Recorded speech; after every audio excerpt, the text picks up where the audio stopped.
ಇತ್ತು.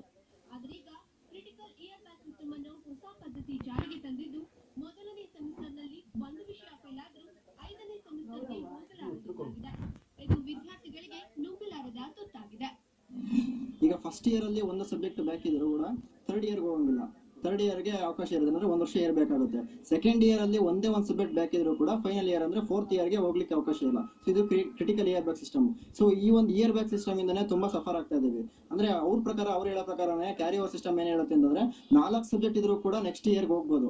ಆದ್ರೆ ನಾವು ಒಂದು ಸಬ್ಜೆಕ್ಟ್ ಇರೋದ್ರಿಂದ ಕೂಡ ಇದ್ರೂ ಕೂಡ ನಾವು ನೆಕ್ಸ್ಟ್ ಇಯರ್ಗೆ ಹೋಗಂಗಿಲ್ಲ. ಸೊ ನಾವು ಕೇಳ್ತಾ ಇದ್ದಷ್ಟೇ 4 ಸಬ್ಜೆಕ್ಟ್ ಇರೋ ಅನ್ನೋ ದಡ್ಡನ ಒಂದು ಸಬ್ಜೆಕ್ಟ್ ಬ್ಯಾಕ್ ಉಳಿಸ್ಕೊಂಡ್ರೆ ಒಂದು ದಡ್ಡನ ಅಂತ ನಾವು ಕೇಳ್ತಾ ಇರೋದು ಸರ್.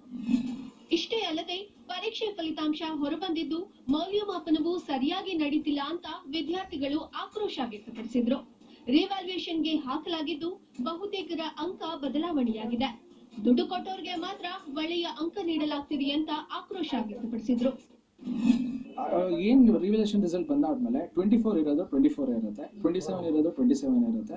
ಇಲ್ಲ ಒಬ್ಬರಿಗೆ 6 ಮಾರ್ಕ್ಸ್ ಬಂದಿರೋದು 76 ಮಾರ್ಕ್ಸ್ ಬರುತ್ತೆ. ಇಲ್ಲಾಂದ್ರೆ 1 ಮಾರ್ಕ್ಸ್ ಬಂದಿರೋರು 31 ಮಾರ್ಕ್ಸ್ ಬಂದು ಫೇಲ್ ಮಾಡ್ತಾರೆ. ಈ ತರ ಎಷ್ಟು ರಿಸಲ್ಟ್ಸ್ ವೇರಿ ಆಗ್ತಾ ಇದೆ ಅಂದ್ರೆ ನಮ್ಗೆ ಅವ್ರು ನಿಜವಾಗ್ಲೂ ರಿವ್ಯಾಲ್ಯೂಯೇಷನ್ ಮಾಡ್ತಾ ಇದಾರಾ ಇಲ್ಲ ಅದೇ ನಮ್ಗೆ ಡೌಟ್ ಸರ್. ಕೂಡಲೇ ಹೊಸ ಪದ್ಧತಿಯನ್ನ ಕೈಬಿಡುವಂತೆ ವಿದ್ಯಾರ್ಥಿಗಳು ಆಕ್ರೋಶ ವ್ಯಕ್ತಪಡಿಸಿದ್ದು ಸಚಿವ ಬಸವರಾಜ ರಾಯರೆಡ್ಡಿ ಹಾಗೂ ವಿಟಿಯು ಕುಲಪತಿಗಳಿಗೆ ಪತ್ರ ಚಳುವಳಿ ಮಾಡುವ ಮೂಲಕ ಗಮನ ಸೆಳೆಯಲು ನಿರ್ಧರಿಸಿದ್ದಾರೆ. ಚಂದ್ರಶೇಖರ್, ಪ್ರಜಾ ಟಿವಿ, ಬೆಂಗಳೂರು.